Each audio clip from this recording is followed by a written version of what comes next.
Aarav had always been a quiet boy. Not by choice, but because his mind was a battlefield. Every time he tried to speak up, a voice inside whispered, "What if they laugh at you? What if you say something stupid?" At school, his teachers labeled him shy. His friends thought he was just too quiet. His parents, though loving, never truly understood his struggles. "Just be confident, Aarav," his father would say. "Why do you worry so much?" his mother often asked. But how could he explain that confidence wasn't a switch he could turn on? The unseen struggle. His anxiety wasn't just nervousness before a test. It was the kind that made his heart pound at the thought of answering a simple question in class. The kind that left him awake at night, replaying conversations and fearing he had said something wrong.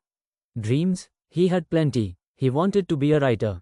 But how could someone like him, who feared judgment, who avoided people, who felt like an outsider, achieve anything? Breaking point. One day, his school announced an inter-school storytelling competition. His heart leaped. He wanted to participate. Writing was his escape, his sanctuary. But the idea of reading his story out loud in front of hundreds of students? Impossible. "I can't," he whispered to himself, the fear tightening its grip. His best friend, Rohan, laughed when Aarav hesitated. "You? On stage? You'd pass out before saying a word." The words stung, but they were nothing compared to the battle raging within. His father sighed. "If you can't face people, how will you survive in the real world?" Aarav felt trapped in a world where no one saw his struggles. That night, he sat in his dimly lit room, staring at a blank page. His mind whispered, "You're not good enough." But then another thought emerged: what if I prove them wrong? He had spent his whole life running from fear. What if, just this once, he faced it? Aarav took a small step. Instead of speaking, he recorded himself reading his story. His voice trembled, but he kept going. Each day, he practiced. He learned breathing techniques, watched motivational videos, and even stood in front of a mirror, pretending the reflection was his audience. He wasn't aiming for perfection. He was aiming for courage. The day of the competition arrived. Standing backstage, his hands were ice cold. His breath came in short gasps. "It's just 5 minutes," he told himself.